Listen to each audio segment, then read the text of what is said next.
медитациите, ако решим да правим.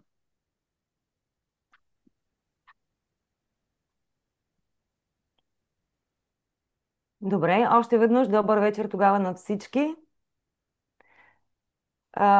По идея на Орлин се събрахме в тази група да споделяме това, което всеки от нас е достигнал по най-автентичния начин, на който сме способни да го изразим.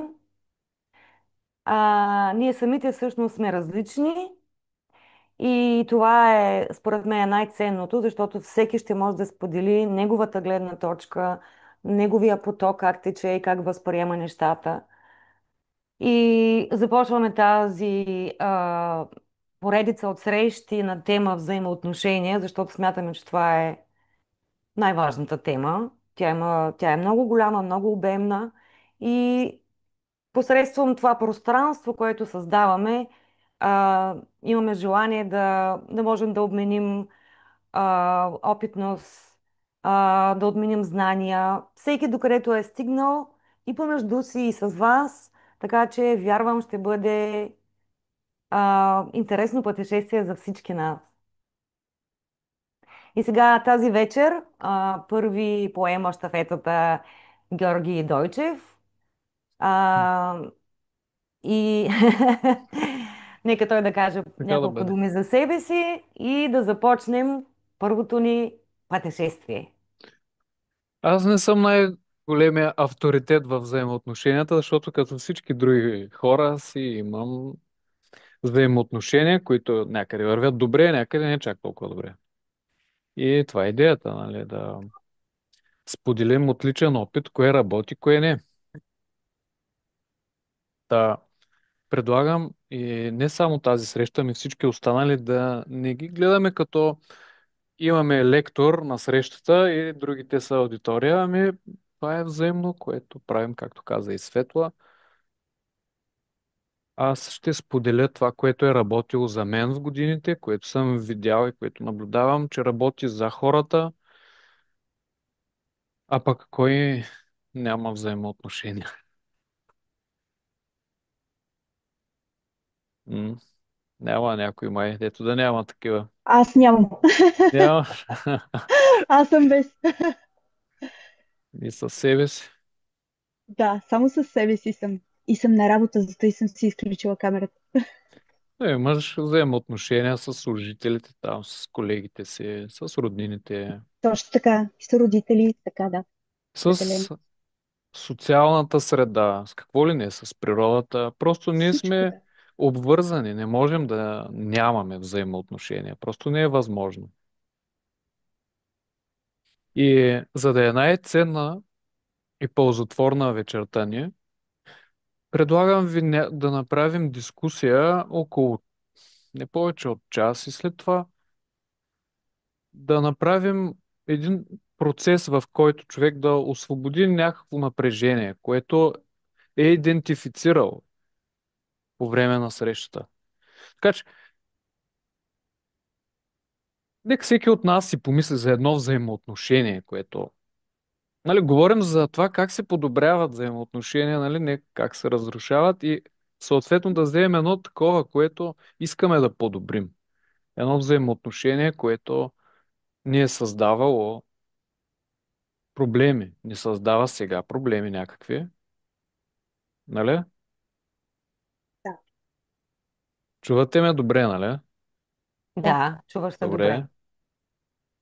Да, просто в началото на срещата, всеки съм сигурен лесно ще се сети за някое такова взаимоотношение. Аз веднага се сещам, примерно, къде имаме да полираме нещата, защото те взаимоотношенията, това, че са лоши, съвсем не означава, че са наистина лоши. Това просто е пътя да се подобрят. Те са дали знак, че имат нужда от подобрение. Ако едно взаимоотношение е завършило не особено добре, то ще ни в живота ще ни даде възможността със сигурност да подобрим това, което предния път не сме изгладили. Това, което наблюдавам, коментират, какво щастие е. Нали, пак ще се случи това. Да, колко пъти съм се разочаровал именно от това, когато осъзная, че съм имал бурна реакция в някакво взаимоотношение И си казваме, и изтървах пак момента. Другия път ще трябва да го преработим отново. Нека само 10 секунди да наистина да вникнем в себе си, да помислим, кое е това взаимоотношение, което ни се иска да подобрим.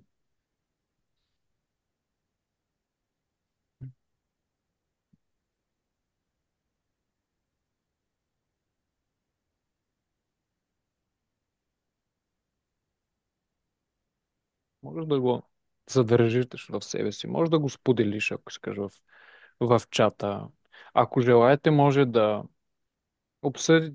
споделите какви точно взаимоотношения да коментираме, защото има няколко типа взаимоотношения. Нали? Имаме, може би са 3-4. Взаимоотношение с дете, взаимоотношение с родител, нали, обратната страна, взаимоотношение с партньор, взаимоотношение с колеги, с приятели.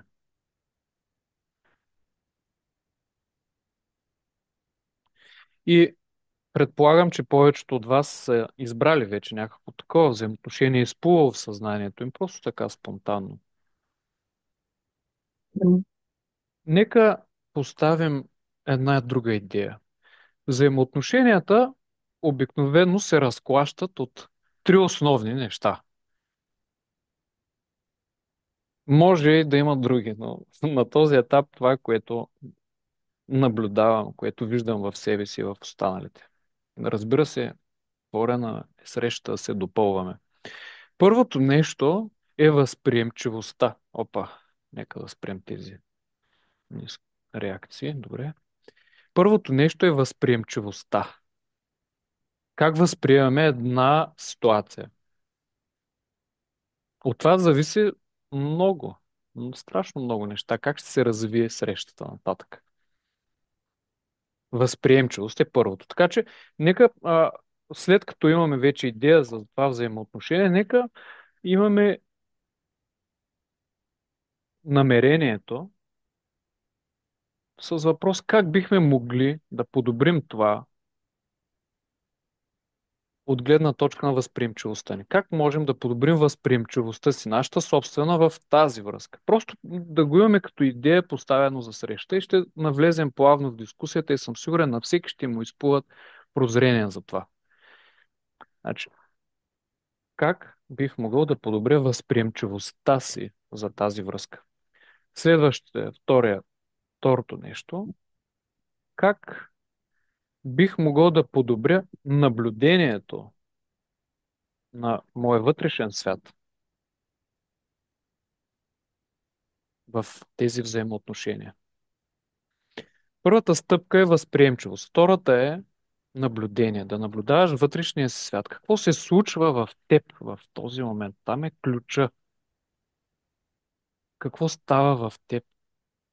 Какво се събужда от някакво взаимоотношение, от някаква ситуация, която човек има? Това е второто нещо, което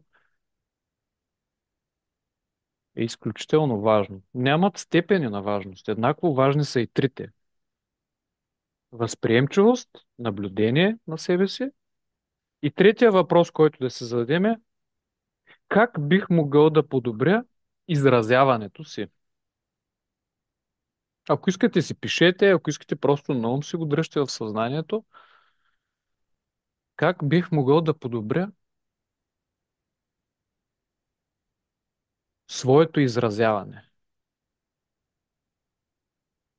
Нали, тези неща, тези три неща са основните, които разклащат обикновено една връзка. Съгласни ли сте с мене? Или има проблем във възприемчивостта ни, нали? Някой не е искал да ни обиди, а ние сме се обидели. Или не сме осъзнали какво в момента изтърваме в съзнанието си и просто гръмваме и не се изразяваме правилно, с което обиждаме още повече човека и става още по-зле.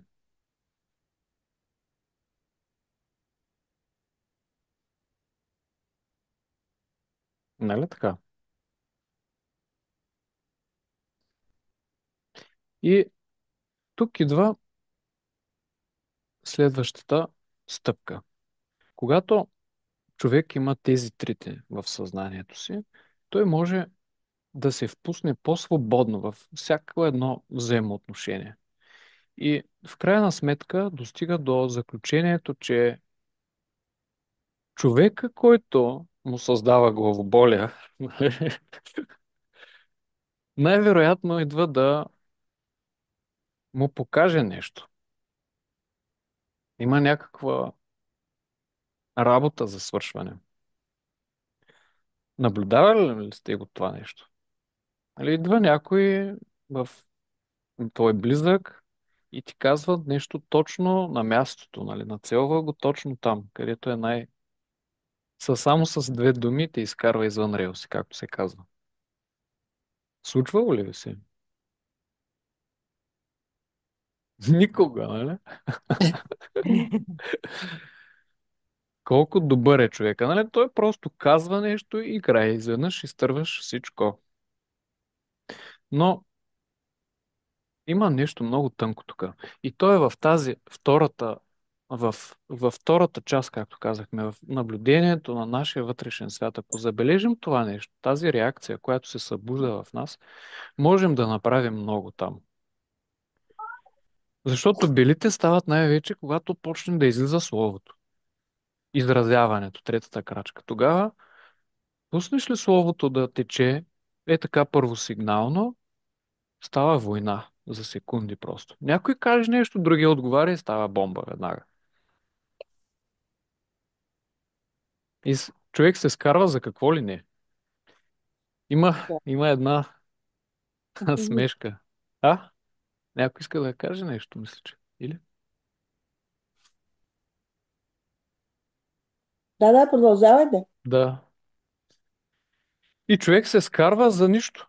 Случвало ли ви се да се скараш с някого за нищо? Караш ще се час, два и дори човек не знае как е започнало това нещо и на къде отива.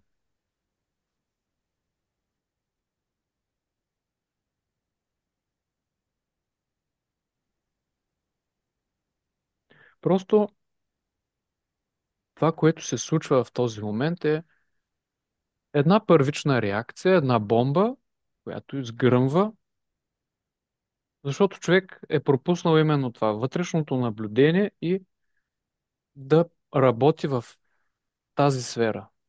Просто да задържи за момент словото. Толкова е лесно, но толкова простичко, но толкова трудно да се направи. Някой ти казва нещо и първосигнално ние започваме да се защитаваме. Но той може и да ни напада, да, но дори да е така. Колко пъти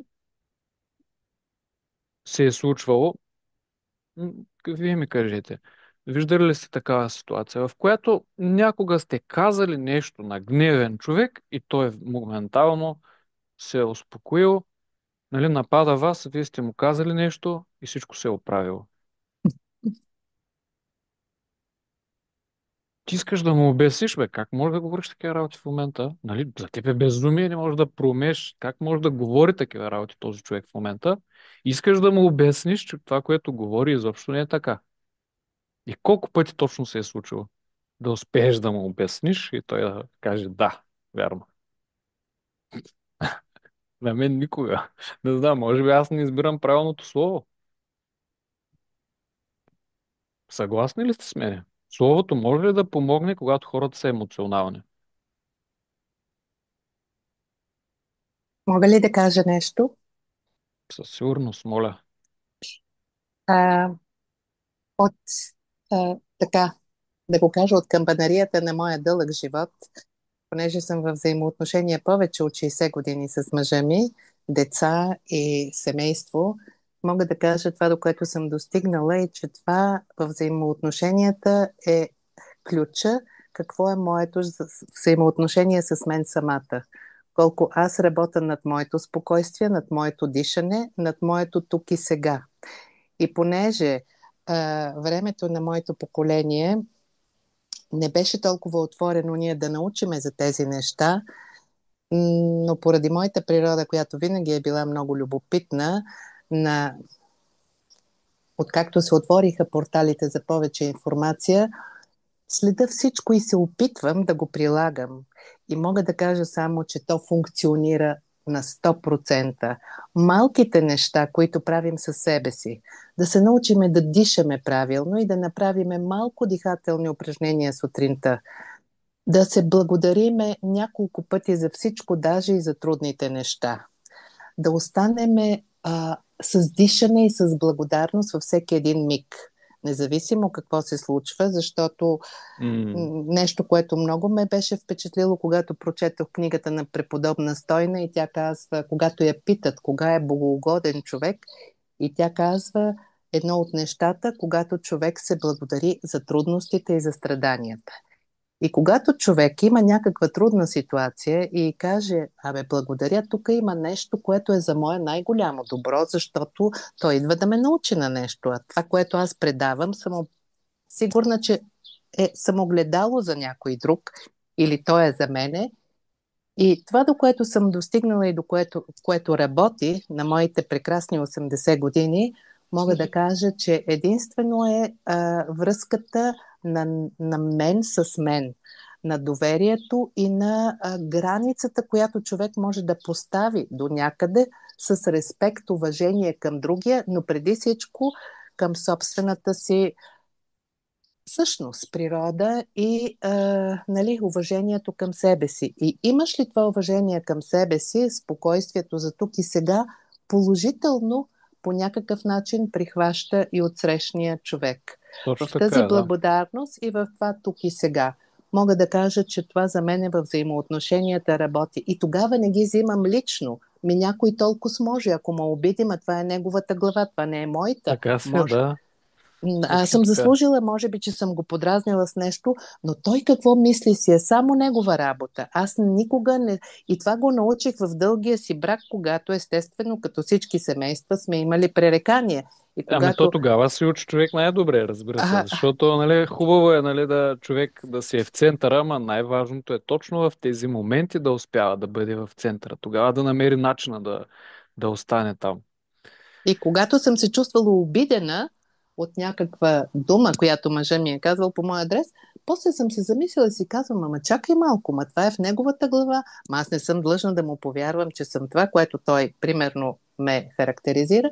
И полека-лека разбрах, че ние можем да бъдем добри към себе си и само тогава можем да бъдем в по-голяма хармония и баланс с другите. И полезни за другите. И полезни за другите. Това е точно в корена на всяко едно взаимоотношение, според мен, защото то е взаимно отношение, нали така? Човека, той идва при теб и ти казва нещо или прави нещо, с което те засяга някак. Той го прави, както каза, не знам името ти, само телефонът, Аз името на съм телефонът. Лили Ганева, Лиляна Лили. Ганева. Както Лили, да. каза Лилия, нали, това е в неговата глава, в този вътрешния процес, както казахме, втората стъпка. Как мога да подобря именно това мое вътрешно наблюдение, това, което се случва в моя свят. Нали, това е мястото, където човек изтърва нещата. Нали, първо е възприемчивостта. Ние имаме някакви определени вярвания за отношенията, които трябва да има човек към нас. Нали? Така става и гнева, как идва. Когато нещо не се случва според нашите желания. И ние много бързо излизаме от зоната на комфорт. И тогава се събужда гнева. И ако липсата на осъзнатост, и се появява гнева. И ако човек остави този барут да се разгори, то просто гръмва. И словото потича и човек приказва, хората почват да си говорят и могат да си говорят 4 часа и да не знаят на къде отиват. И едно безкрайно страдание може да се отваря отново и отново. Както каза и Лили, човек трябва да точно в тези моменти, нали, когато сме хванати за ръка, прегърнати и гледаме залеза, окей, тогава е ясно. Там няма какво да го коментираме. Тогава е лесно. Но номера е точно в този момент да видим, опа, какво става в мен и просто да задържим този огън в нас, а не да го изхвърлим навънка веднага. Нали, искаме веднага да се отървем от горещия картоф, нали? Но да, само че не става точно така. тогава изтърваш момента и тогава ще трябва да преработим отново работата. Както беше споменато, Лили го каза, когато ти имаш тази центрираност, тя започва да работи и на другото ниво. Освен, че ти ще се погрижиш за себе си, да, малко егоистично може да звучи, но първо човек трябва да се погрижи за себе си. Защото, както и стана на въпрос, няма друго отношение, освен към мене самия. Този човек, той идва при... Да, малко скандално звучи на пръв. Аз не исках директно с това да започваме. Бях си го подготвил по-нататък, като разгърнем малко темата, да кажа, че единственият виновен е. Нали, няма такъв, но това се случва заради самия човек, защото той има да подобрява себе си и човека просто му предоставя тази възможност за своя сметка, нали? Той негова лична сметка, нали, се жертва ти да научиш този урок и да се запазиш в себе си.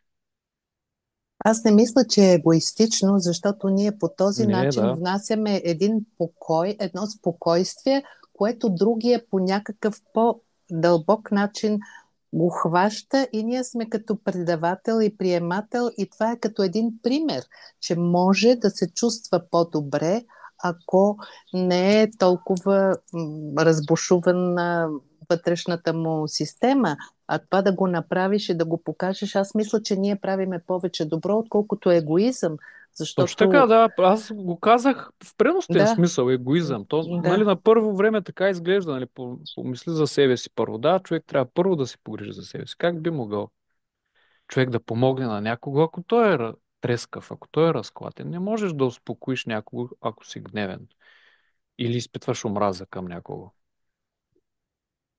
Въпросът да. е как да го направиш, когато човек те обвинява в нещо, обижда те и ти да се умееш да си в центъра си в този момент. Нали, дали говорим, дали ви е интересно изобщо това нещо? В смисъл, дайте знак. Нали, когато някой е срещу нас обърнат и точно в този момент ние да искаме да се погрижим за него. Звучи доста трудно и изисква именно този център. Човек да се прибере в центъра си и да види, не да види човека като виновен, а като жертва. Защото той е такъв на собствения си ум. Никой не иска съзнателно да, нали, да наранява някого или да го обижда. Дори и в случаите, в когато някой е искал да нарани някой, той е бил подвластен на нещо, бил е жертва на ума си. Ако попитате някой затворник, който е извършил някакво престъпление, колкото и жестоко да е, той не знае как го е направил. Защото няма спомен в това състояние. Човек изпада в едно състояние, между другото, описано е на някои места, го описват като погрешно разбиране. Нали? И ние имаме логика, много често работим с логиката си. Най-вече работим с нея. Искаме всичко да си подредим, но логиката тя има своите ограничения. Тя е идеален инструмент да описваме нашия свят, но моята логика не е логиката на някой друг. Зависи от къде гледаме сферата. Нали? Изглеждат различно. И всеки си напасва логиката спрямо това, което вижда и това, което иска да докаже на себе си и на другите. И логиката се проваля, когато става въпрос за любов. Нали? Нека да си кажем за какво по-друго говорим, като става въпрос за взаимоотношения. Става въпрос само и единствено за любов и за нашето криво възприемане на любовта. Ние сме решили, че нещо не е любов и тръгваме да го поправяме, нали? Да поправяме началника. Но, да, точно в тези моменти, когато любовта започне да ни наранява, изтървах си малко мисълта. Точно тогава ние трябва да видим жертвата, човека, че той страда. Той не те обижда, защото да те мачка, нали? Точно Така ни така. изглежда. Това става въпрос за всякакъв тип взаимоотношения. С деца, с роднина, който и да е. Няма значение. С партньора той не иска да не го прави така за негово удоволствие. Може да му изглежда на него че за удоволствие, но никога не е така. Той не е на себе си. В момента не знае какво точно говори. В смисъл, той не, че не знае какво говори, но логиката е изкривена. Споменахме това. Логиката е първото нещо, което ние използваме. Но в следващото нещо, където логиката тотално пропада, е така нареченото погрешно разбиране. Това е когато човек е изкривил възгледа си заради своите рани, заради болката си и започва да вижда вече крива логиката, да вижда криво любовта и тогава никаква друга логика не му помага. Затова е никога логично, когато човек е ядосан или изпитва силна омраза, неприязан към теб в момента или е обиден за нещо, някаква ревност може да изпитва, нали? Ти не можеш да му обясниш, че няма основания за това нещо. Не може, той няма как да достигне логиката ти до него, защото той първо не е в центъра си и логиката му се изкривява и възприятията му за любовта. Много често и децата изпитват такива, родителите на деца изпитват такива затруднения, че децата се чувстват необичани от родителите си. Това се случва и в партньорските отношения. Много често се появява ревността и единият човек чувства липса на внимание и колкото и да прави другия, не може това. И с родителите е валидно също. Все могат да се чувстват, че ние му обръщаме достатъчно внимание, че все за някой друг има време, за нас няма, пак за тях точно няма време. И ти по никакъв начин не можеш да му го обясниш. Може да се щупил от умора, нали, да направиш каквото и да искаш, нали, да си положил каквито и да е усилия, но той се хваща накрая за едно маничко нещо. Случвало ли ви се е това?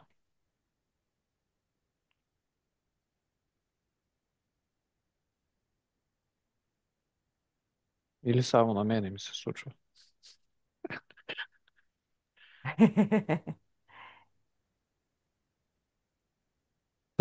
Това е голям възход в съзнанието, когато човек успее да види страданието в другия. Това развива неговата състрадателност и тогава идва силата в него да се погрижи. Един от първите уроци, които ми даде дъщеря ми, беше когато аз си бях ядосан за нещо и се карах, тя беше малко бебенце и тя ме прегръщаше. Много голяма работа е това нещо. И колко трудно е да го направиш, когато човека срещу теб те обвинява и ти се обяснява в омраза да направиш това нещо. Това понякога може да възпре, не да възпре, а да овладее огъня в него. Понякога. Но може и човека да те отблъсне, но си заслужава да го опиташ.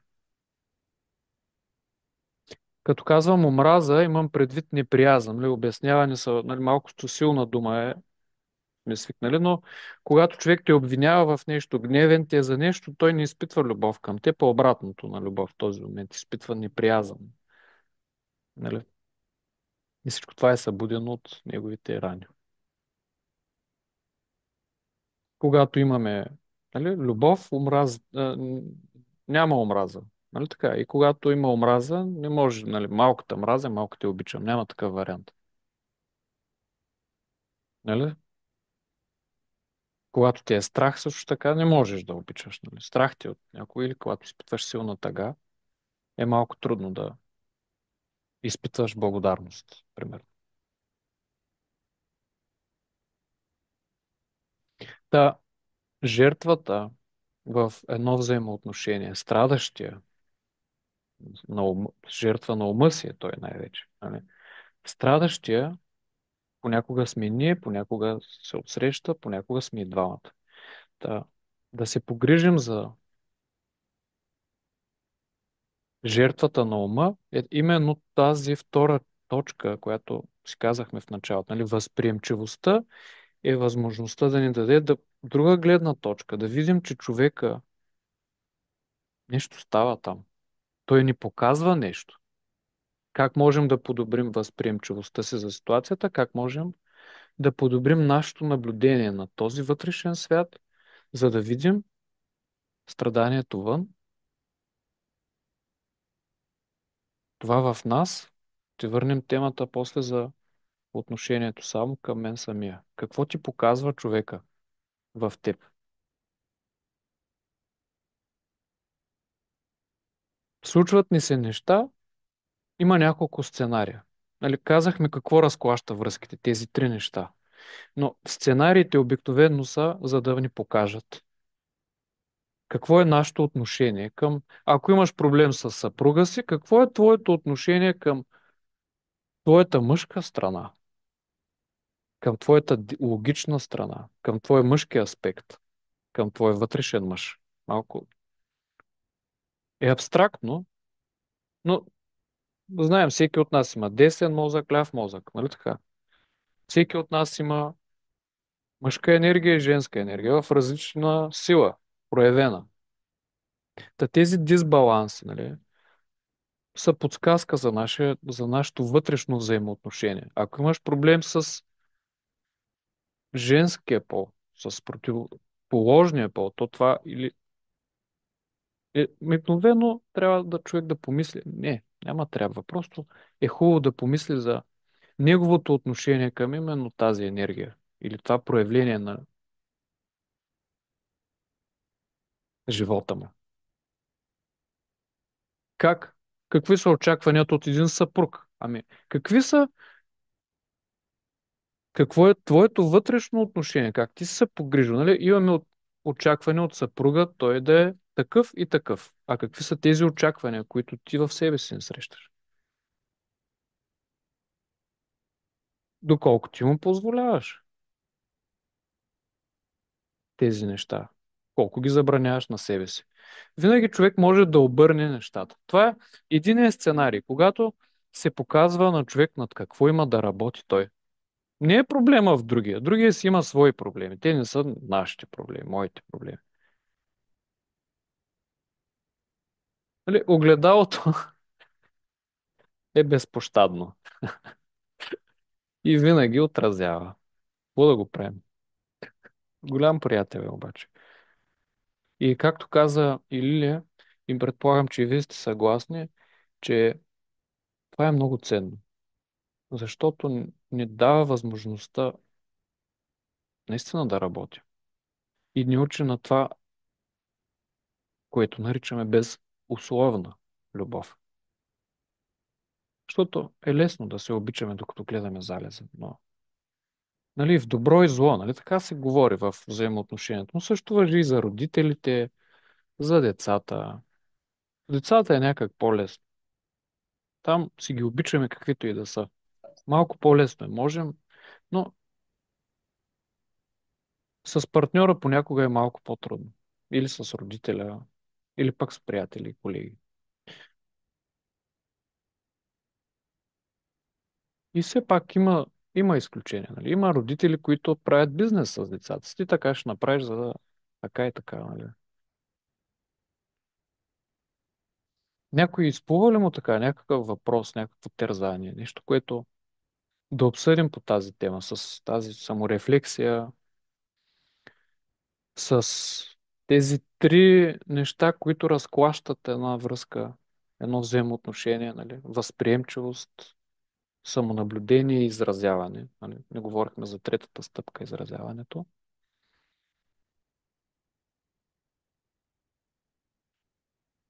Казахме, единия сценарий е човека показва нещо в теб. Идва момент, в който ти отработваш и успяваш да отработиш тези неща.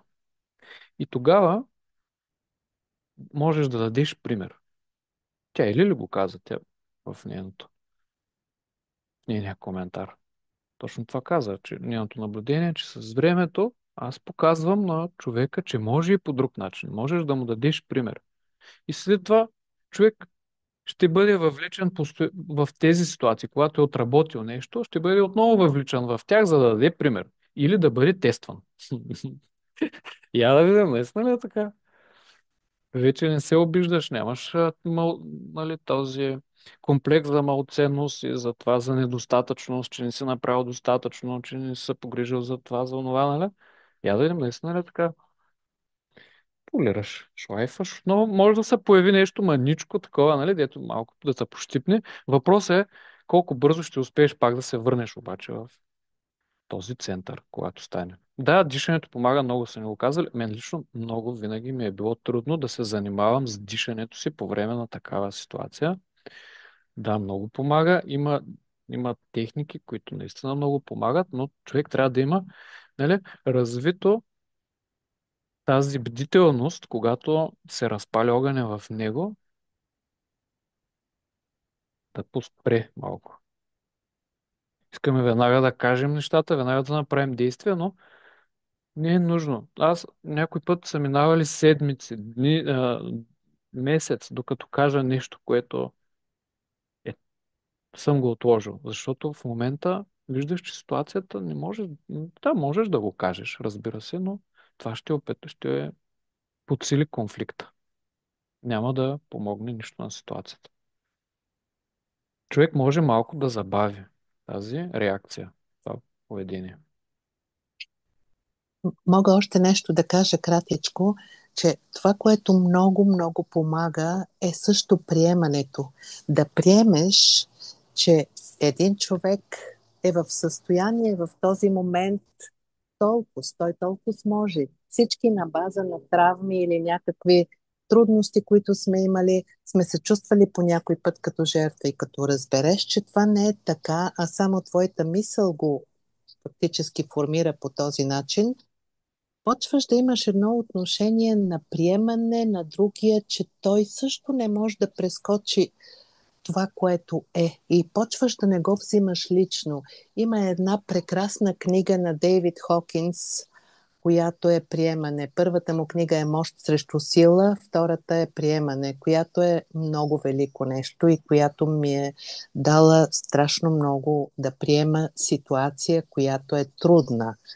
Трудна в смисъл да приемеш, че един човек или собственото ти дете може да живее по начин, който на тебе по програмите, които сме, нали, оформени, ти се струва, че Не е не в е твоята правилно. рамка, но Не е моя филм, да. но кой казва, че всеки няма право на избор да живее живота, за който си е дошъл като по договор? И когато приемеш, че другия толкова може или че това му е пътя, по който той се учи, тогава ти не се бориш с него да го промениш, защото ние Точно жените така. много обичаме да променяме мъжете си и си мислиме, че това е възможно. Особено в по-младите години нещо се искаме да бъде по нашето. Но това нещо не става. Когато разбереш и приемеш, живота става много по-лесен и много по-приятен. И аз мога да кажа, че на тези години чувствам една по-голяма свобода, отколкото на младите си години, в които съм била също много активна. Но разбереш ли ги тези неща, те работят за тебе. Чувстваш се свободен и самата ситуация около тебе е много по-спокойна. Приемането е много велика работа. Да Така приемеш, е, че да. А, приемането, аз много харесвам тази тема. Понякога обаче се изкривява това възприемане. Хората си мислят, че трябва нещо на сила да направят в себе си, а то е точно в тази първа, този първи въпрос. Как мога да подобря възприемането си за ситуацията? То не става на сила това нещо, а ти наистина виждаш. Виждаш, че човека в момента е заклещен в точно. собствените си възприятия. И той е заклещил и теб с него. Нали? Ти не можеш да избягаш от тази ситуация. Всъщност можеш да избягаш, но тя ще се повтори, докато докато не отработиш. Нали? Не можеш да избягаш просто. Нали? Човек може да прави каквото си иска. Вярно е, човек трябва да знае, че може да избяга, може да гръмне, може да направи каквото желае, но ако не го е направил свободен и центриран, то ще се повтори. Ако променим, работим точно на тази възприемчивост, много по-лесна е работата и с нас самите, нали, да успокоим нашия вътрешен вятър, нашата буря, нашия огън и да преминем, да обгорим с това нещо и да си преработим раните, да намерим кои са раните.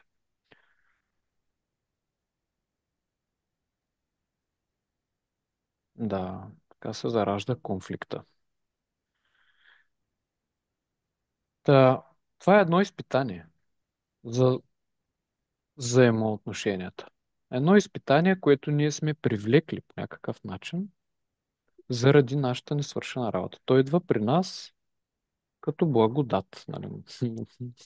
Дори да не изглежда така. После винаги, когато човек отработи нещо и си казва, ако не беше тази ситуация, чувства се благодарен след това. Сигурен съм, че всеки се сеща за такива взаимоотношения, на които в момента е благодарен, а тогава е клеветил и е проклинал, нали, защо такова нещо му се е случило. Ако променим тази си нагласа до някъде, тази си възприемчивост, отново, нали, първата стъпка, възприемчивостта, това ще ни помогне на втората стъпка, да се справим с вътрешния разговор и да се изразяваме правилно. Моето наблюдение е, че словото по време на война не помага. Вие как мислите? Най-малкото, докато стреляш, не се чува какво казваш. Да. И като си крещят, хората са много далече един от друг. Буквално. И съм забелязал, че имам въпрос, когато крещим всеки на себе си или крещи. Пуснахме огледалото отново. Жените обичаме да променяме мъжете си. Наистина, наистина ли? Какво точно става? Кое, кой е контролиращия? Кой е водещия? Кой е променящия? Какво иска да промени жената в мъжа си? Какво иска да... От какво се оплаква мъжа от жената? Че била ревнива? Ами, какво става реално с неговото внимание, наистина? Винаги човек може да потърси това нещо в себе си. Естествено, не по време на бурята. Трудно става това нещо. Трябва да е в покой. Нали, споменахме дихателните упражнения. Изключително нещо, наистина. Всеки път, когато човек има бурна реакция в него, се освобождава друга бомба, химическа бомба на химикали. Мисля, че има кой да доразвие дори тази тема и да каже какво точно става. Нали, адреналина, кортизола, това са първите, нали, неща, които колко хормони, що каскада от съединения се случват. Ендокринната система се обърква, нервната система се разбърква, всичко просто тръгва и човек се натравя. Дихателните упражнения, медитацията, постовете, правилното хранене много помага човек да изчисти това нещо, за да се Абсолютно. изправи отново с... И все пак най-важното е в момента на ситуацията какво да правим. Най-доброто, което аз съм забелязал, моля всеки да сподели някаква практика. Какво работи за него? Имаш ситуация, човекът ти е бесен. Няма значение взаимоотношение с близък, далечен или някой на улицата. Човекът ти е бесен. Първото нещо е да разшириш възприемчивостта си, това, което аз се опитвам да правя, да видя, че той страда в момента и да се опитам да се погрижа за нас. Не винаги става. Някой път е успял да те нацели.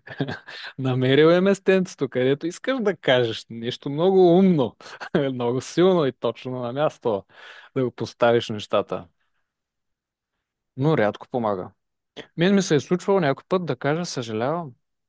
Просто казваш съжалявам или простете, нали? И, и другото нещо, да поемеш отговорност. Някой път ние бягаме от отговорността. Но трябва да ви споделя наистина, искам да го направя, че колкото пъти съм решил да поема пълна отговорност за някакво събитие. Без значение, аз не съм толкова, аз нямам толкова, как да кажа, не съм бил толкова въвлечен, колкото са ме въвлекли другите, но поемайки отговорността да кажеш, да, така беше, нали, заради мене, заради това, аз ви подведах, аз така казах, нали, опитайте го някой път. Немислимо изглежда, пробвайте го. На момента нещо става от другата страна. Защото всички носят един горещ, нали, картоф, казахме, ама аз мисля, че е бомба, защото картофа няма гръмне, ама това другото в един момент гръмва. В момента, в който го вземеш при тебе и казваш, да, съжалявам, нека да се погрижим за него, и човека се успокоява веднага. Другия се чувства по някак разбран. Някак си това объркване за момента малко забавя. И вижда, вижда вече от твоята страна, че ти не си му враг. Иначе той възприема всички други като врагове. Вземи бомбата и я глътне просто, да видиш какво ще стане.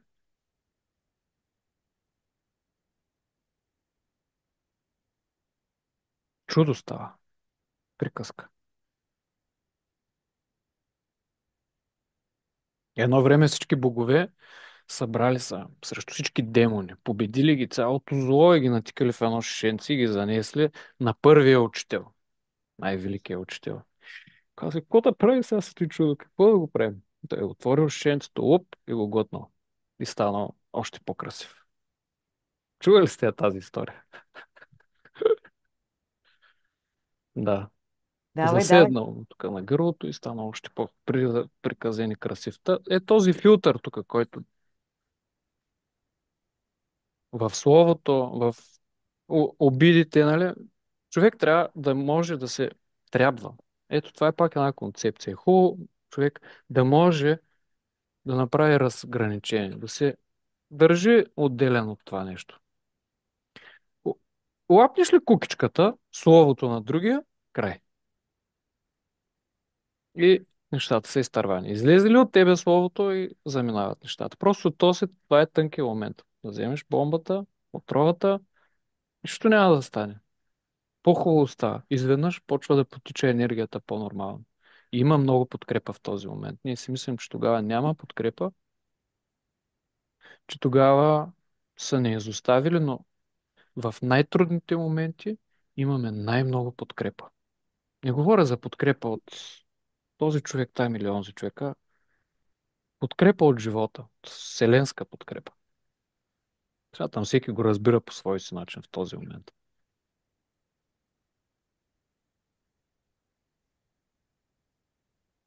Защото словото той идва като някаква зловредна програма. Нали? Ако иска да ти инсталира неговото убеждение, нали? Не е нужно да отваряш писмото. Фишинг, нали така му се казва сега.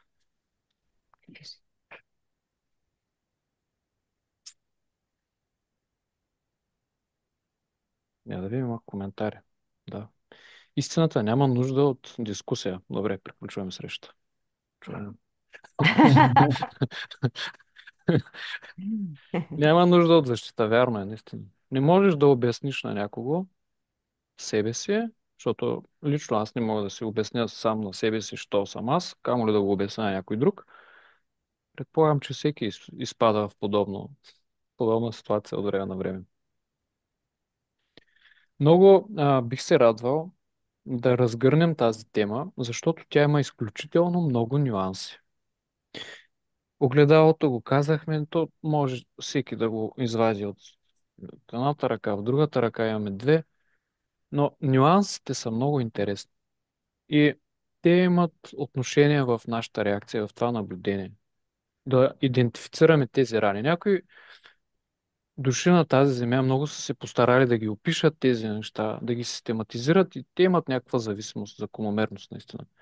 Нали, могат да се степенуват, да се нарекат по определен начин, нали, травма от изоставяне, от предаване, от несправедливост, от отхвърляне, от унижение. Това са които така при мен резонират добре и успявам да вмъкна всяка една ситуация в Казвам, това са рамки пак, нали? Това е слово, някакво, което ние просто използваме, за да улесним общуването си. Но се заслужава, според мен, това нещо да се изследва. И можем по-нататък да разгърнем тези срещи с тази тематика, защото те са пряко свързани с съответния или противоположния пол обикновено. Има такава зависимост. Всяко едно взаимоотношение, било то с мъж или с жена, създава различни реакции в нас, защото, както казахме, нали, то е нашето вътрешно неразбирателство. Вътрешно, нали, да. Нашето интимно възприятие за нас самите.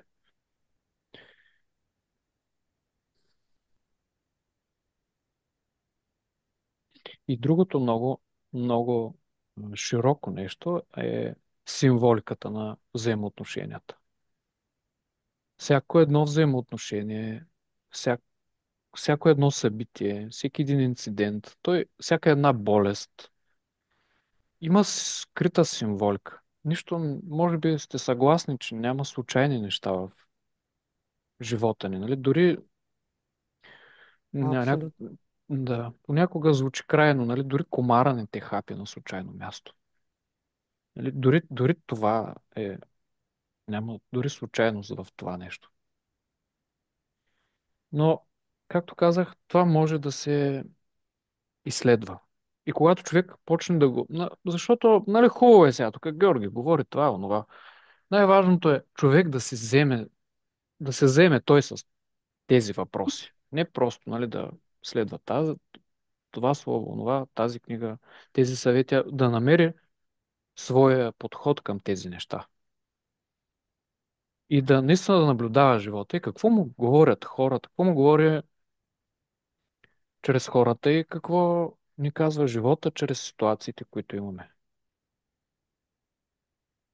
Човек иска да направи много неща, шета, давам просто пример. Това, онова, хуква да бяга и се спъва в една дупка и се удря крака. Десния крак, който е свързан с мъжкото проявление. Трябва малко да спреш.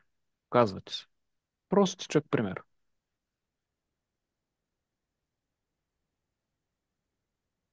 И, и да, с част от вас сме обсъждали тези теми, но те рефлектират върху начина на хранене, рефлектират върху физическото ни състояние като цяло, върху функциите на нашето тяло и болестите, които се появяват, също са пряко свързани именно с нашите възприятия, нашите взаимоотношения. Нали? Стигнахме до това, че взаимоотношението е едно единствено.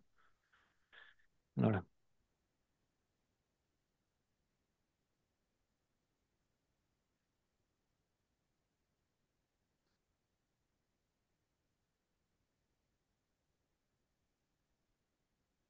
Как можем да подобрим възприемчивостта си за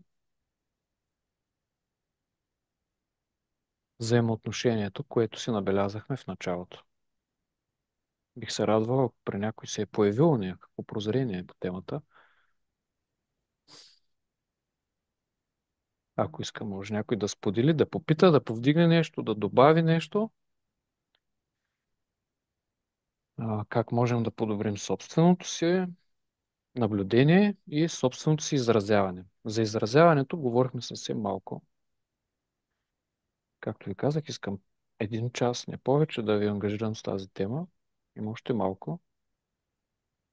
Бих искал да споделя за изразяването след това, ако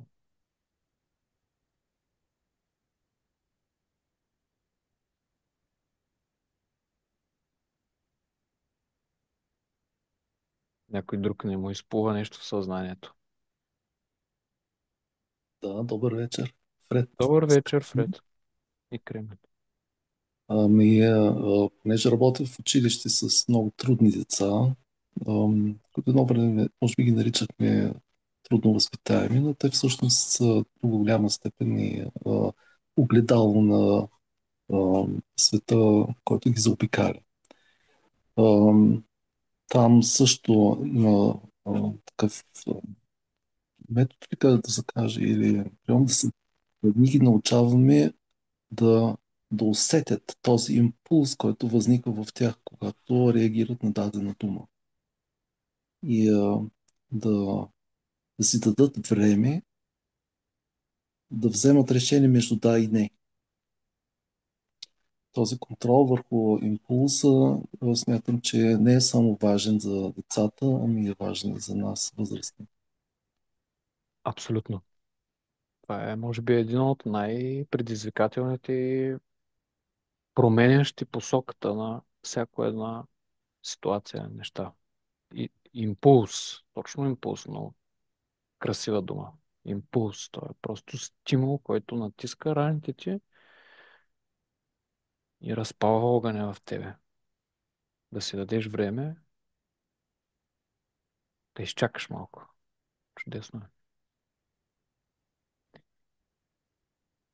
Знаете ли по какво ще познаете ефекта, когато го задържиш в себе си? Става много горещо, става тясно. Кипва ти чайника, бе. Десно се казва. На това е тенджера под налягане става. И когато това нещо се случи, то те прочиства. Просто трябва да го оставиш да тече и да те обгори добре. Всеки си намира свой начин за това. Аз понякога казвам, не, в момента не ме закачате, не ми говорете, ако не мога да се дръпна някъде на страна, защото почна ли да говоря, става лошо. Аз да знам, случвало се е преди. Овладяно е с времето, но когато стане ситуацията, всеки си намира някакъв начин. Аз мога да споделя само своя, нали? Но ето, това, което каза Фред.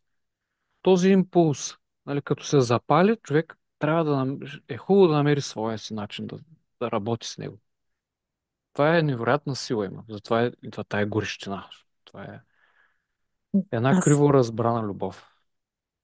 Аз също мога да допълня кратко, че винаги в ситуации на разгорещеност, понеже импулсивно човек действа по някой път и това е губеща реакция, защото ти тогава реагираш.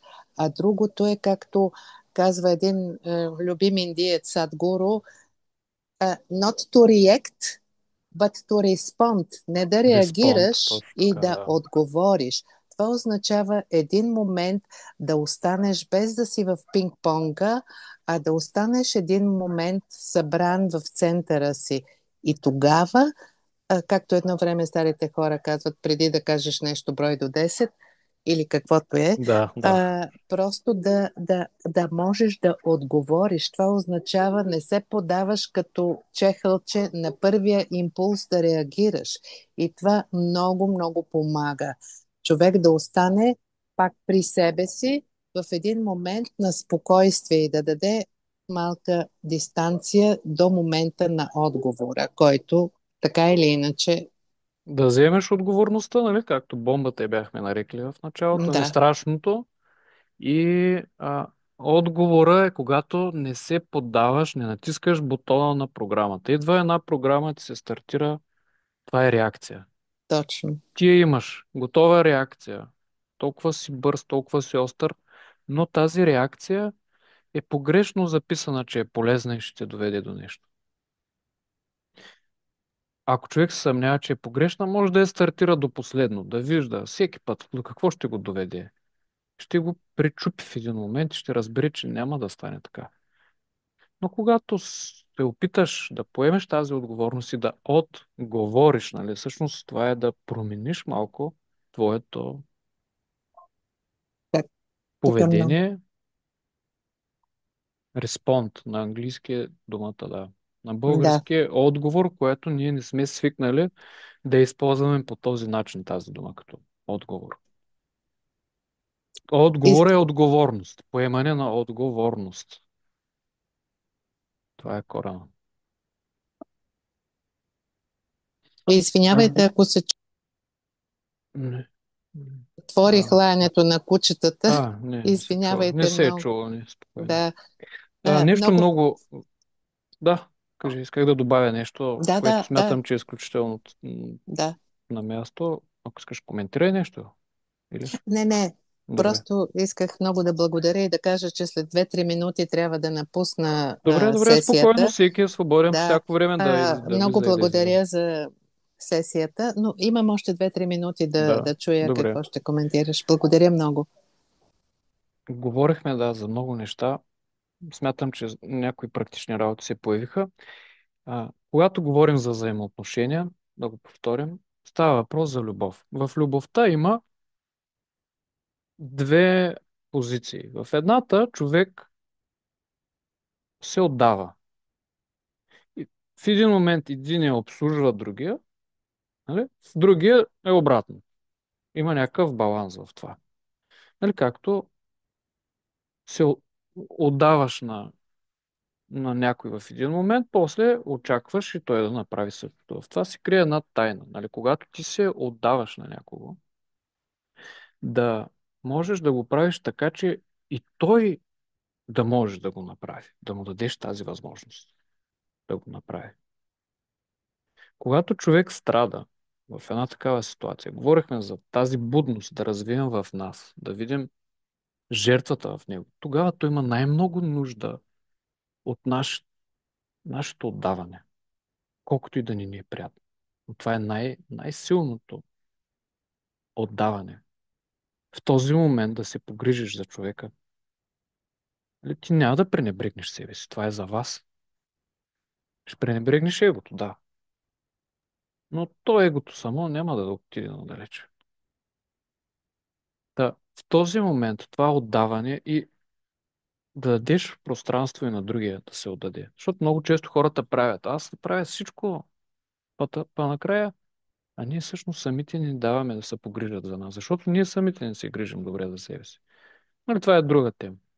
Но това върви а, винаги с любовта. Любовта има нужда от копнеж също така. Коп, коп, копнежа е едно много финно нещо. Чувство на едно чисто желаене, не е точната дума, а просто е копнеше думата. Да, да се отдадеш, да се погрижиш. И затова, когато се разделиш с някого, това нещо се засилва, този копнеж. И това се създава малко дискомфорт. Така че е важно човек да държи връзките си като десерт. Нали? Това да е отношението му към тях. Нали? И основното го изяждаш, ясно е. Но десерт е специалното нещо. Нали? Ако можем това нещо да го правим, това много, много смятам, че би помогнало. Нали? Това желание за Да. отдаване и Може ли да кажа и аз нещо, Жоре, по този повод? да, нека. А, Сега така на преден план съм в едни взаимоотношения с майка ми, защото тя вече е на възраст и се налага по-често да се грижим за нея, да я вземаме при нас или да идвам аз тук. И не знам, хората на моя възраст може би знаят за какво говоря. Това са различни виждания, различни начини на живот и така, и така, и така, няма значение. В момента, в който обаче стигнем, това тук така наскоро си го формулирах като упражнение, като начин, когато тя ми каже нещо, нали, с което преди ми е натискала някакъв бутон и аз сега го виждам ясно и не реагирам, усещам го, виждам го, че това е нейната програма и й казах: майко, когато нещо такова кажеш, нали, отново, аз просто ще се замълча и ще ти кажа: нали знаеш колко много те обичам? И като го Ига. кажа това, първо полето се разтваря, тя се променя. Сега все още имаме различни видове реакции, но аз се усещам как тя също просто се променя. Да, Просто го споделих, защото виждам чудесно. как Да, работи да, и може да се прилага и във всякакви други отношения. Нали знаеш колко много те обичам. Ако успееш да останеш както и ти обясни в началото, в центъра се да видиш другия, да видиш, че той е всъщност неговия си филм но вече не ти натиска бутоните. Ти просто го виждаш. Единствено любовта. Тя е най-големия разтворител. да. Даваш примера. Повежда Точно така. новия канал. Много хубаво. Това е точно, да създадеш тази среда в момента и всичко друго почва да сработва, да олеква. Виждаш го, просто го виждаш. Нали?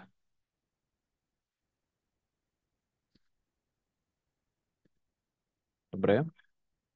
Какво искате да правим от тук? Искате ли да коментираме нещо, някой друг въпрос?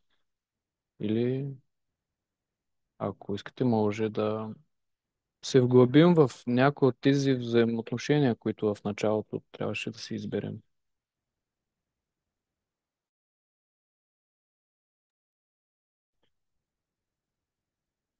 Иначе може да разгръщаме още темата. Да говорим по теми, до говорене, говорене.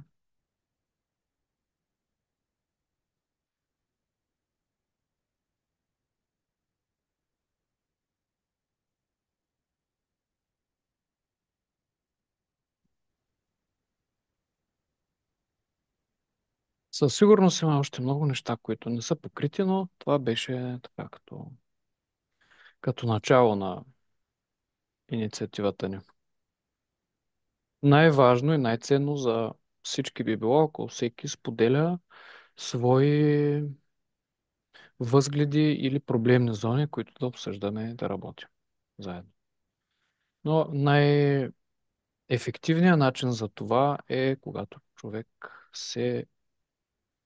себе вглъби в тези неща, които са въпросните натиснати бутони и им даде пространство и остане достатъчно дълго време с тях.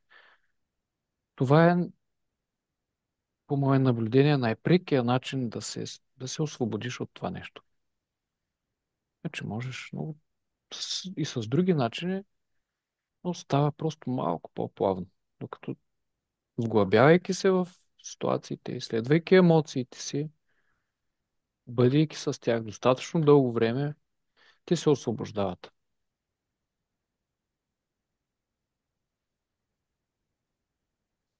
Аз искам да кажа също, както и по повод това, нали, ти смяташ, ако не наблюдаваш себе си и по-добре да си замълчиш. Въпросът е, че отсреща могат да го възприемат по различен начин, все едно, че ги игнорираш.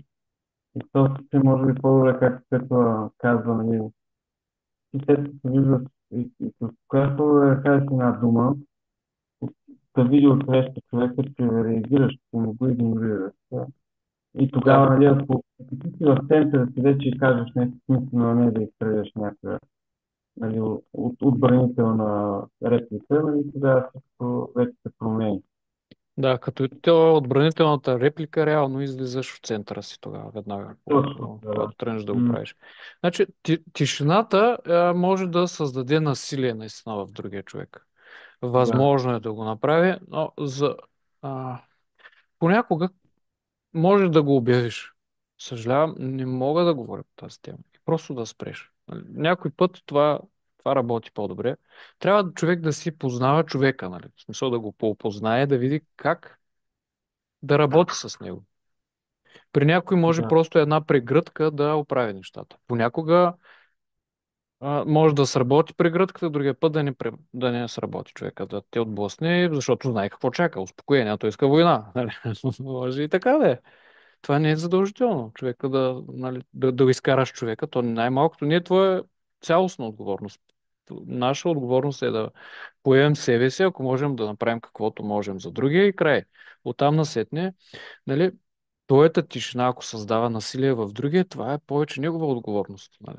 Въпросът е, нали, тишината ти каква е? Ако ти наистина можеш да си в центъра си тогава, а не да е пренебрежителна, нали, нарочно да го мъчиш човека, това не е добре наистина. Но имам предвид, тишината е просто, че в този момент рядко човек успява да каже нещо, което да преобърне нещата. И нещо много мощно, друго, което съм забелязал, е просто да се помолиш. Да се помолиш, ама от сърце, не да се оплачеш. О, моля те се, нали, погрижи се за този човек. Не.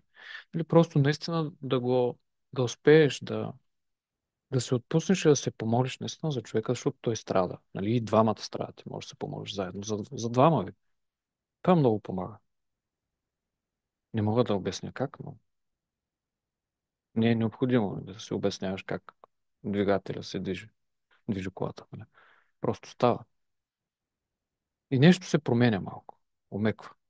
Та ето вижте, това са много похвати. Можеш да замълчиш, можеш да прегърнеш, можеш да кажеш, че обичаш, можеш да се помолиш, можеш да дишаш.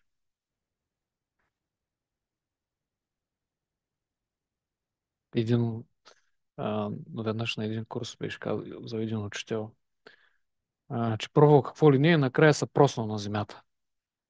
Защото се чудил какво направи, просто са проснал на земята и други. Са стреснал човека. Не е препоръчително, просто как да разведре малко обстановката. Ако помага.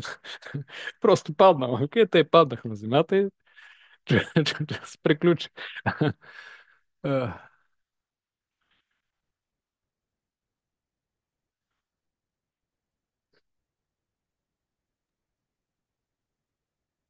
Как ще продължим?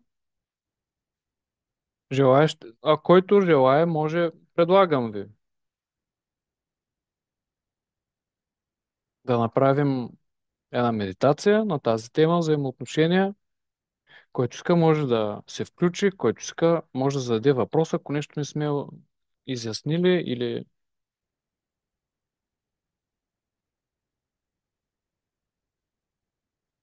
вие кажете. Аз съм ваш.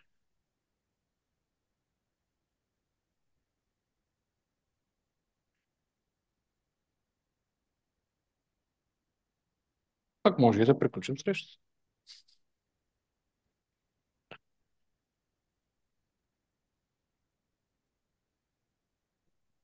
И, може би, ако искат да направим някакво практическа възглавяване, нека да, щом като не са видими, да напишат в чата. Да, не или...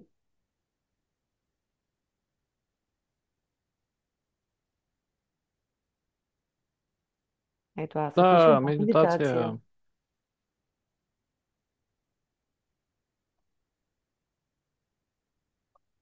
Не сте сигурни. Може би ви притеснява нещо.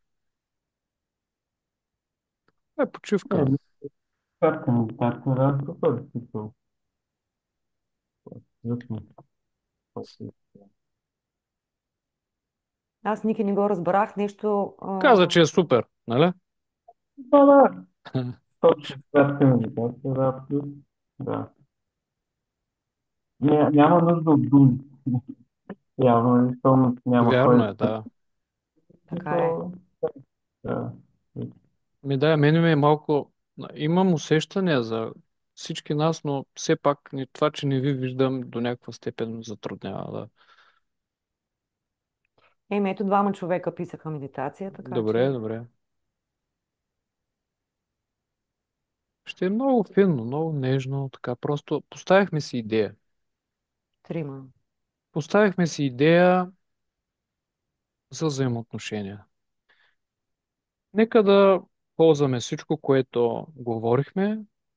То стои сега. Естествено, какво говорихме, не може човек да си спомни всички тези неща, но те стоят там като семена. В един момент ще се започнат да се появяват. Но може да вземем идеята за това взаимоотношение или някой друго, ако прецените, че то не ви е належащо и няма нужда от вашето внимание. Всичко има нужда. Сигурен съм, че всеки може да намери такова. Е, Или По-добре да към почнем самия с себе си. цялото взаимоотношение. Как, Ники? Не да почнем от основното взаимоотношение с себе си. То трябва да го конкретизираме към Да, конкретна ситуация. няма нужда да го конкретизира напълно човек, но ако има някоя на много Да. наболяла ситуация, може да вземе нея. Но ако няма такава, винаги човек може да се обърне към себе си. Така или иначе и в медитацията си накрая ще стигнем до там. Просто ума има нужда от малко, нали, да бъде поведен от някъде.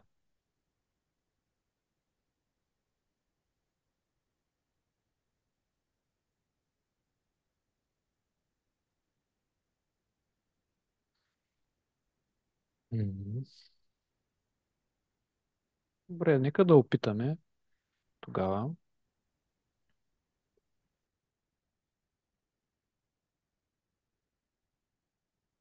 Да намерим стабилна позиция на тялото. Удобна, с изправен гръб.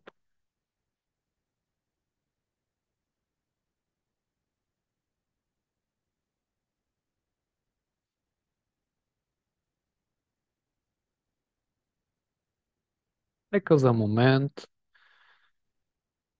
да осъзнаем нашето взаимоотношение. Просто да насочваме вниманието си към всички нас, които споделяме това пространство. Дори не сме се виждали с физическите си очи вече час и 20 минути. Споделяме това пространство.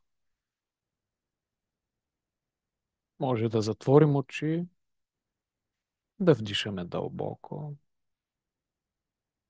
и да се отпуснем.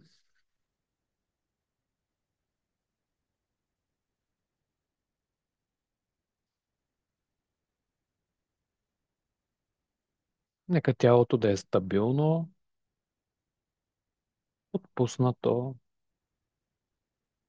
и неподвижно.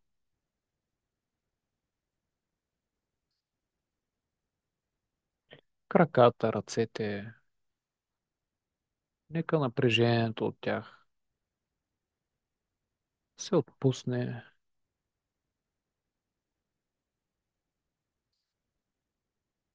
Областта на ханша, коремната област, гръдния кош. Едно дълбоко вдишване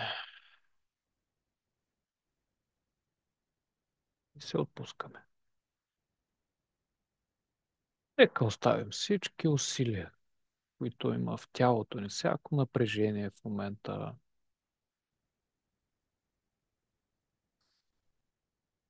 Да отпуснем областта на врата, лицето, главата.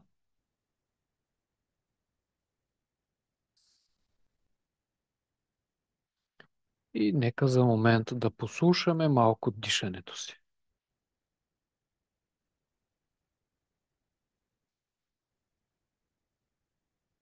Да обърнем внимание на дишането си.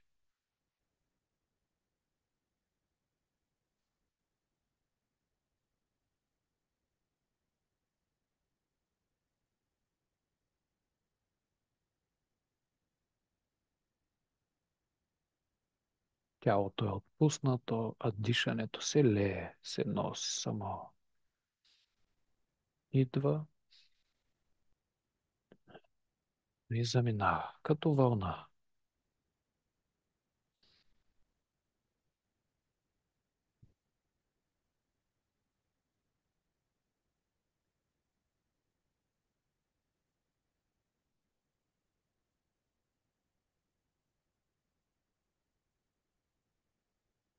Дишането започва в областта на носа. Може да проследим за момент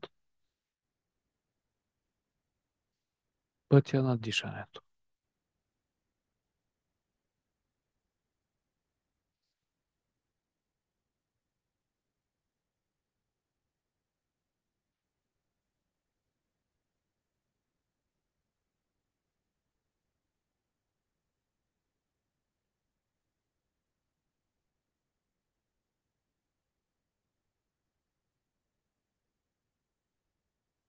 Пътят на дишането преминава през ноздрите, през областта на челото. Нека за момент да задържим вниманието си в тази област.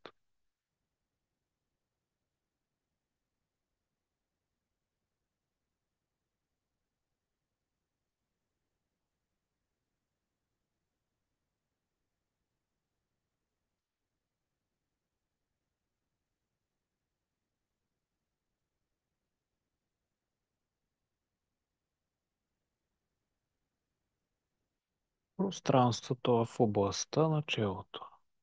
Нека да задържим там вниманието си и как дишането ни гали точно тази област.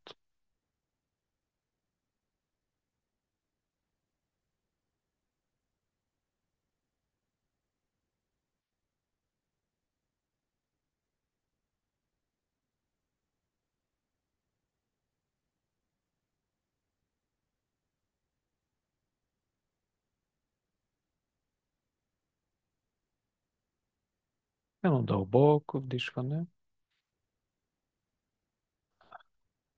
и нека да се отпуснем още малко.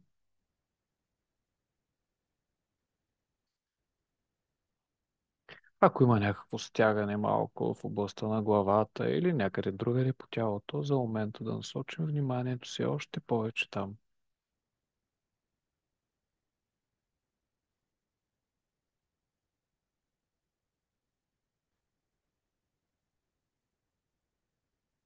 И с едно дълбоко вдишване да изпълним цялото внимание точно там, областта на челото и ако има някъде другаде усещане и стягания.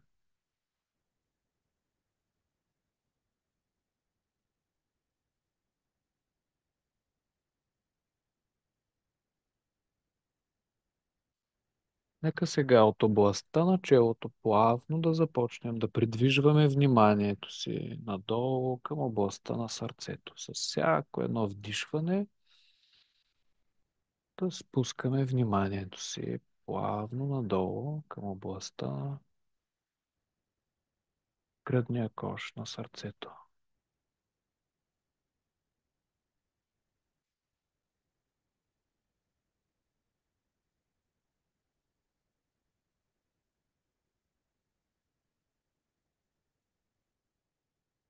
С всяко вдишване се отпускаме малко по-надолу в сърцето си.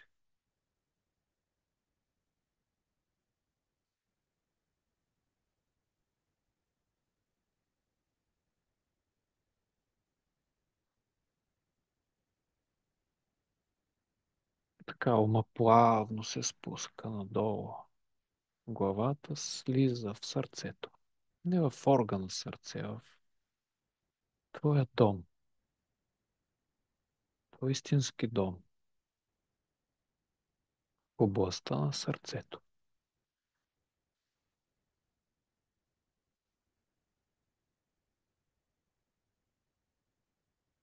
Едно дълбоко вдишване и нека се отпуснем в областта на сърцето. Там има една малка вратичка, отворена винаги за теб. Там е твоят истински дом, изпълнен с пространство и светлина.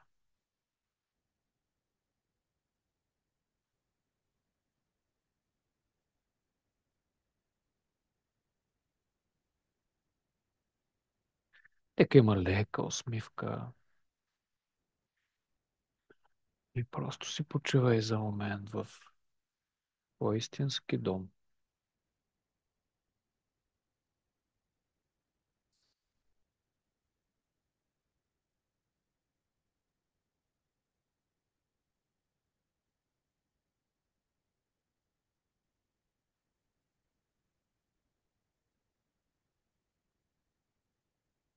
От това пространство на уединение, на спокойствие,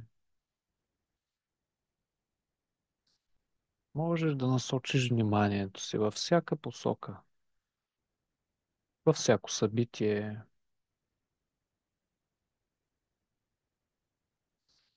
навсякъде, където имаш нужда. Нека използваме тази твоя сила от центъра на сърцето си и да насочим вниманието си към въпросното взаимоотношение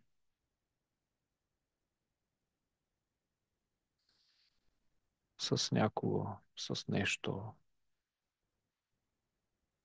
каквото и да е то взаимоотношение с близък, далечен, с себе си,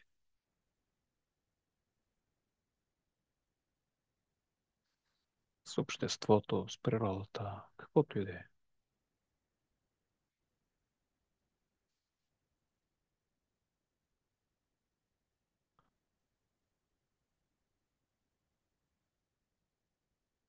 И направи място, разшири своя дом, своя истински дом, областта на сърцето. Нека има място за всички събития, всички събития, свързани с това взаимоотношение, каквото ти изплува в съзнанието.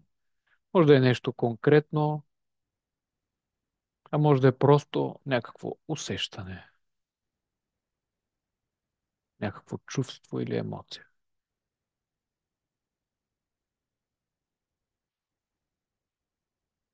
Нека дишането е плътно, дълбоко, плавно, от центъра. И нека взаимоотношенията да се разгърнат.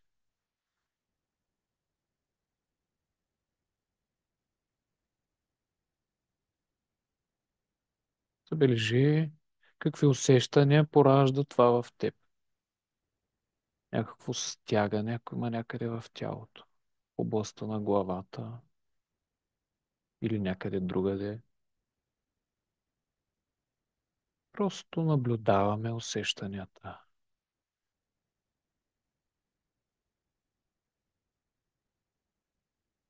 и отдаваме цялото си внимание там.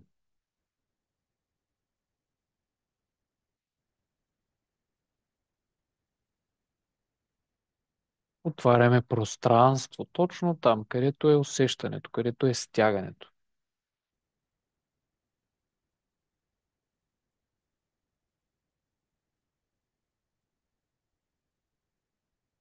И го изслушваме от нашия център.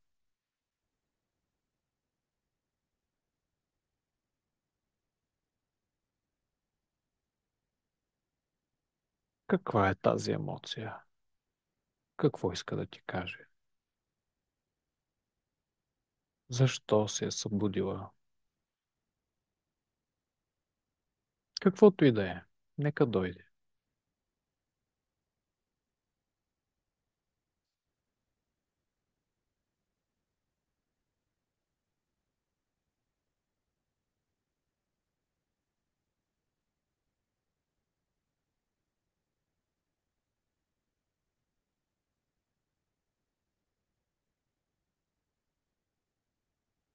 Просто наблюдаваме и сме там на 100% с нашето внимание.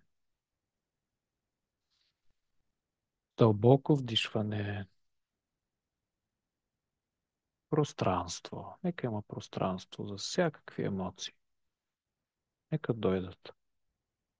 Такива, каквито са.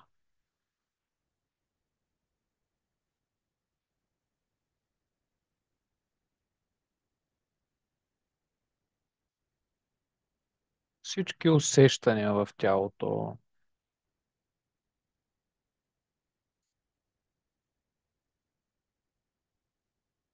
Просто се грижим за тях с нашето внимание, с нашата любов. В областта на челото, нека има пространство за ако има някакво стягане.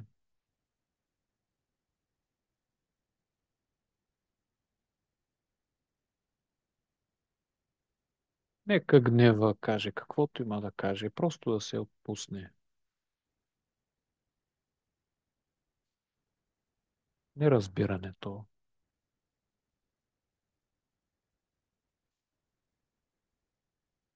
тъгата,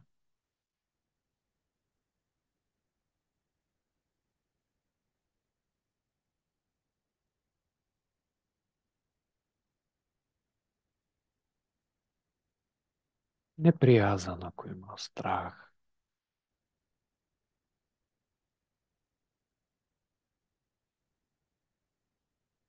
негодование, ревност,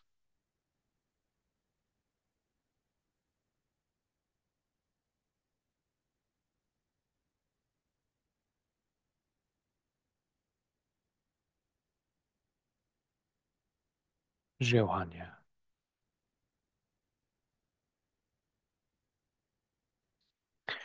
Дълбоко вдишване от нашия център, от сърцето.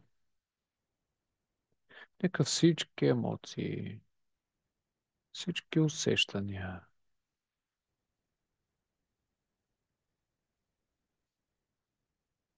се разтворят в пространството на безграничното ти сърце.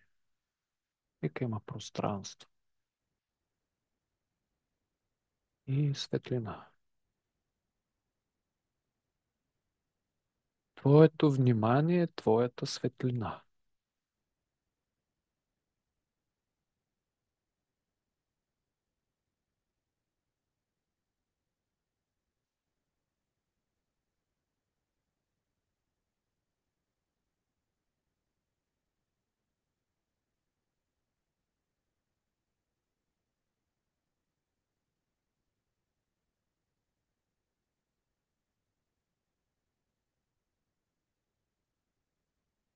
Може да попиташ всички тези усещания, какви убеждения носят със себе си, какви вярвания имат, какви мисли,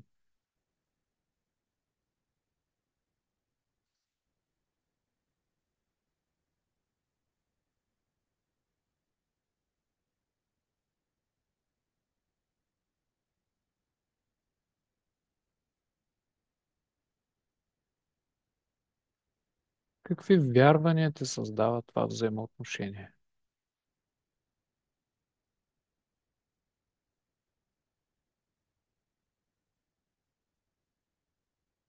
И просто ги прегърни, каквито и да са. Обгърни ги с внимание, утопи ги в сърцето си.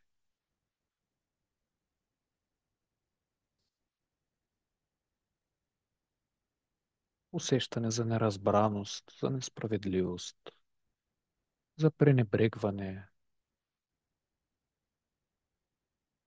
каквото и да е. Чувство на унижение, на неудовлетворение от живота,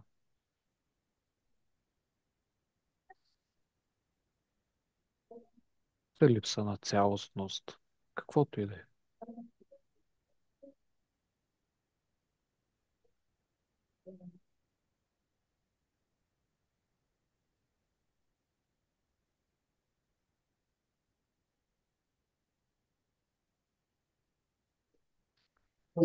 Нека да се разширим още малко.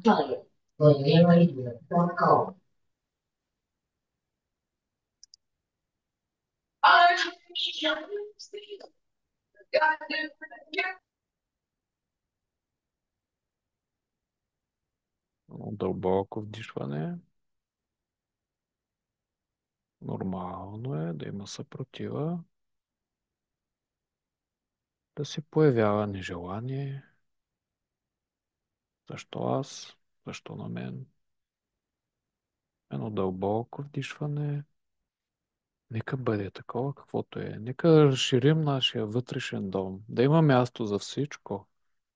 Ние не променяме нищо, просто правим пространство.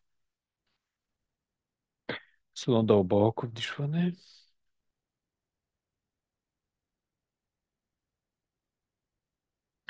И нека сега да насочим вниманието си към нас самите.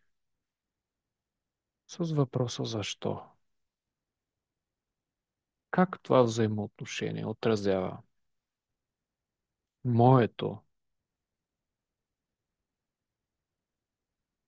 състояние, моето отношение към мен самия?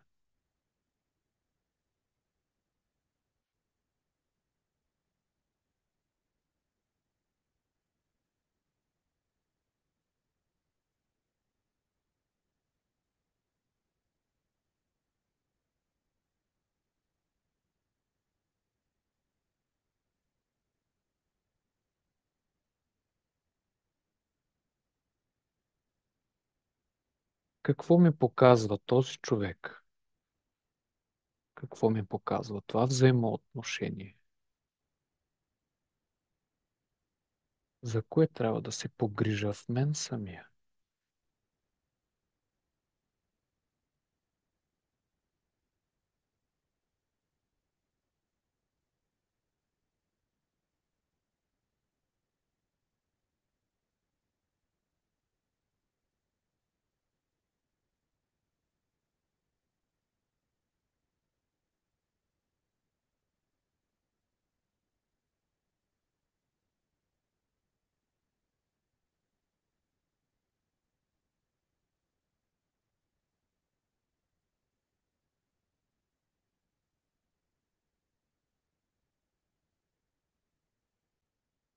Какво е моето отношение към съответния аспект на мъжката или на женската енергия?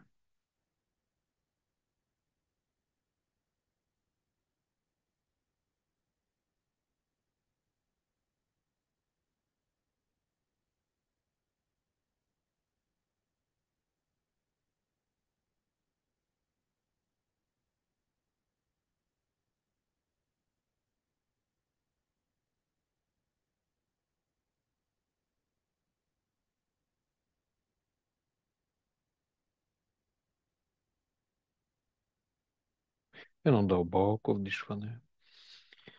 Нека да се разширим още малко, да има пространство за всичко това.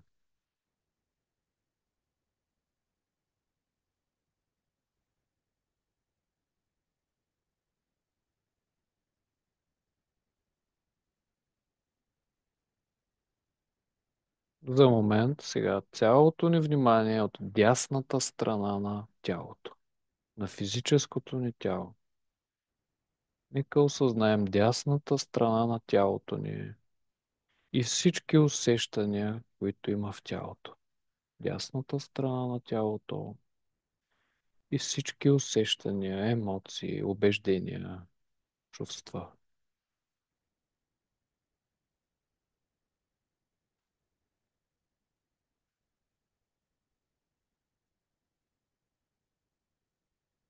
Нека да се обърнем към мъжката енергия в нас.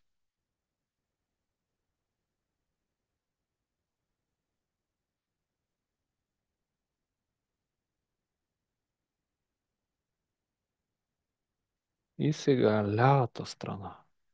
Лявата страна на тялото с всички усещания, стягания, чувства, емоции, убеждения. Към мен самия, към другия, към нас.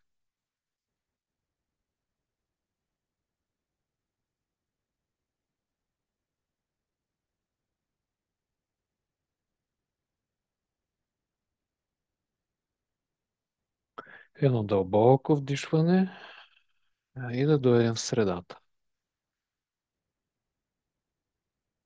в сърцето,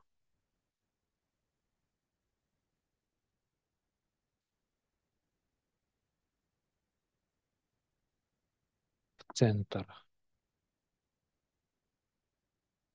Да разширим още малко този център.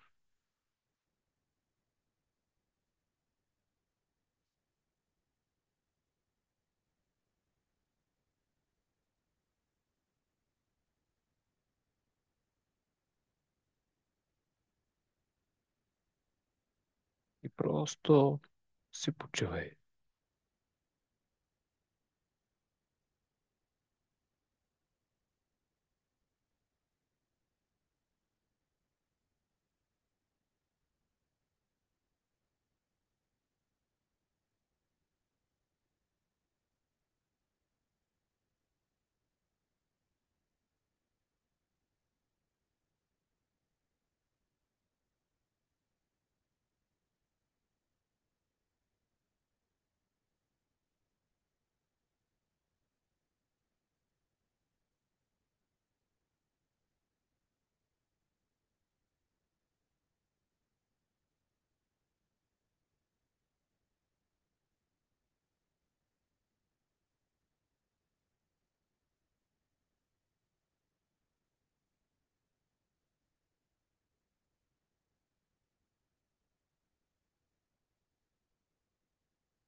Дълбоко дихание.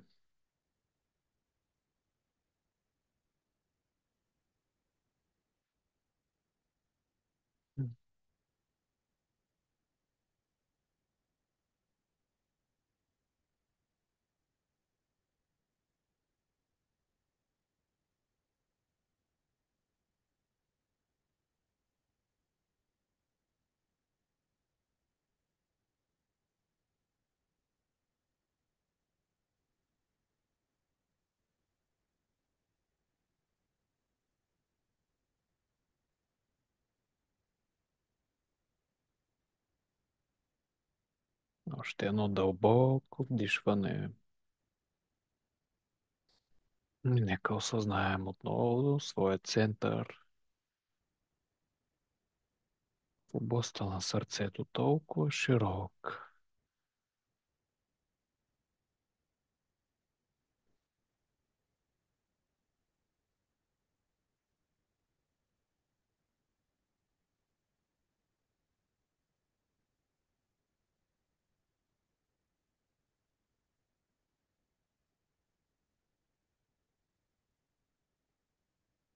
Можем да вземем отпечатък от това широко пространство за истината, за мъдростта или мъжкия аспект, или за любовта, за женският аспект, към който да се обръщаме като мярка, който да имаме като мярка за това взаимоотношение.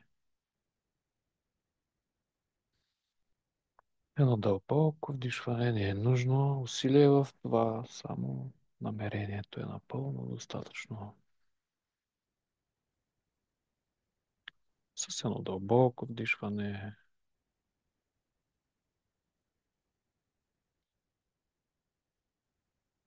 да насочим сега вниманието си отново в нашия дом, в областта на сърцето.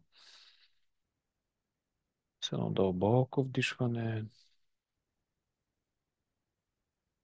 да съберем там вниманието си.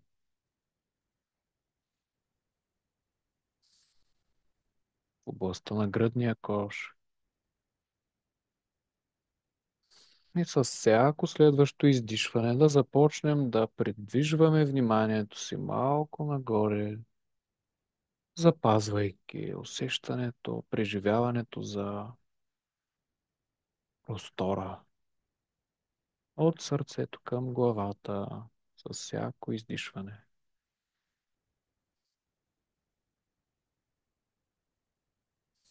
С лека усмивка, вътрешна усмивка за познанието на този вътрешен дом.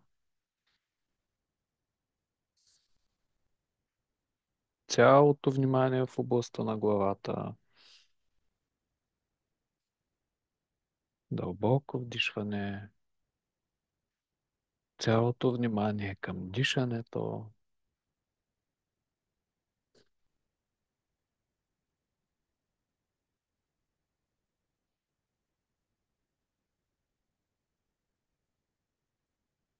още едно дълбоко вдишване, цялото внимание към тялото, сега физическото тяло,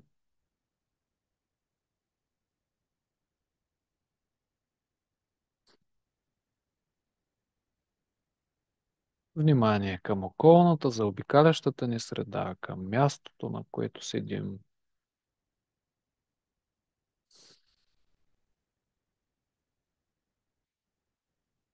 Още няколко вдишвания, колкото са необходими. Да осъзнаем крайниците си, ръцете на краката, на ръцете. Можем да ги раздвижим малко. Вратлето, раменете.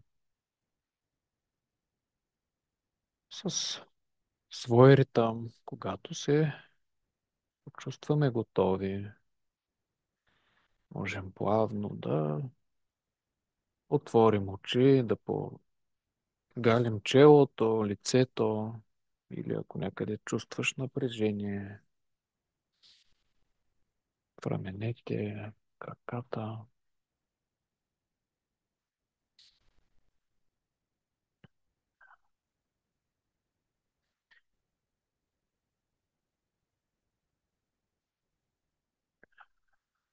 С няколко дълбоки вдишвания.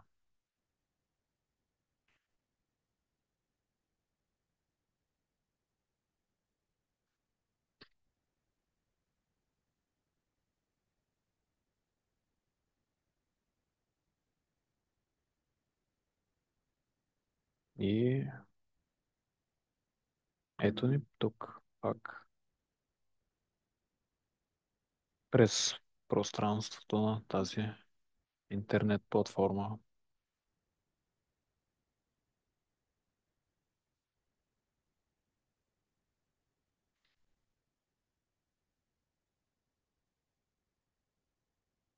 Как ви се стори този процес?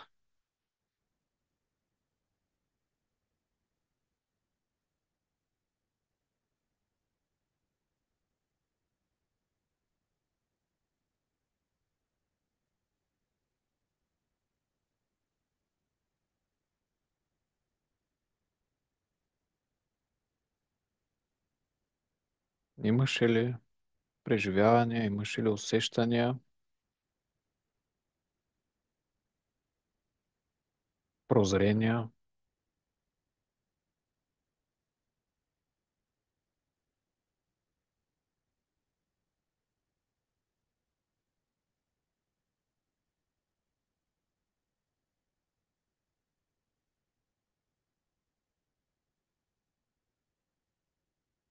Може да напишете, ако не ви се говори.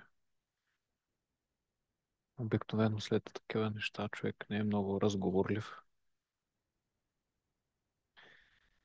и има някога нужда още малко да остане с процесите си. Може да го прави по този начин, по който го направихме и сега. Насочваш си вниманието към тялото, дишането, прибираш се вкъщи и просто чакаш.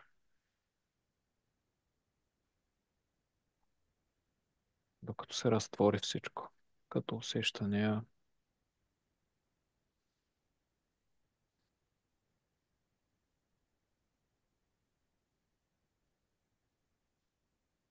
И така.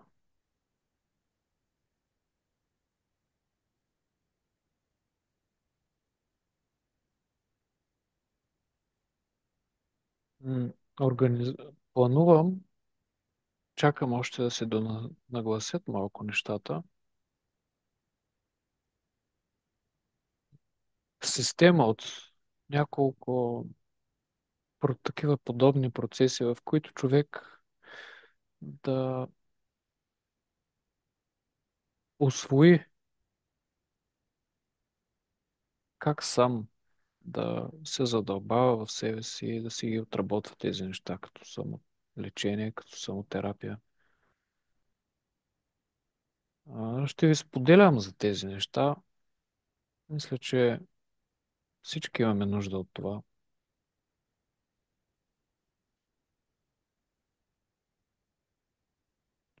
Следете просто нещата в групата в Viber, на асоциацията, в групата Сърдечен ум, също така асоциацията Призив към ние, във Фейсбук има група.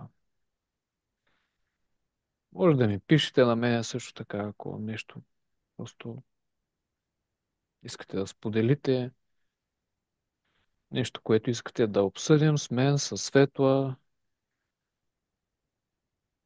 Предстоят още подобни срещи с подобна тематика, като всеки ще разгърне според неговата опитност, според неговите виждания, за да може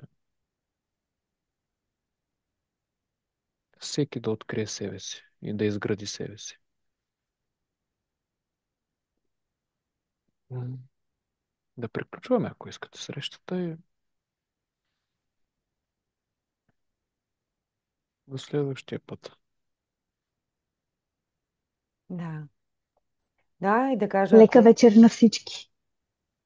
хубава вечер, аз е на теб. Светле, добави нещо, ако трябва, Да, не знам, който иска, просто нали, аз. в холистична здравница е групата, която може да споделяте, ако сега нещо, наистина след такъв процес, знам как човек не му се говори, там може да пишете, ако имате въпроси към Георги и към, пък могат и други участници да се включат, така да се получи един диалог, едно споделяне. И следващата среща ще бъде след 2 седмици на същата тема, представена чрез потока на друг наш пътешественик. Кой ще е А, следващия? Ирина. Ирина, добре. Тя я няма в Така момента че тук. няма я дава в Много момента. искам да свържем тази тема с хранителните навици, с физическите аспекти на нашия живот. Ще. Да. Защото има много там за символика, за тълкуване и за отработване.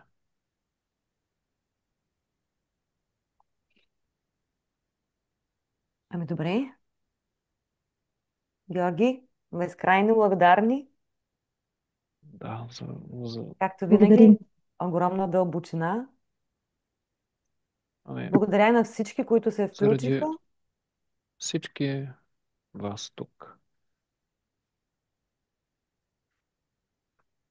Не сме просто говорители, тъй че. Точно така е. Вашия глас.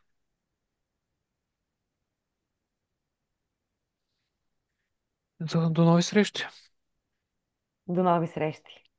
До нови срещи.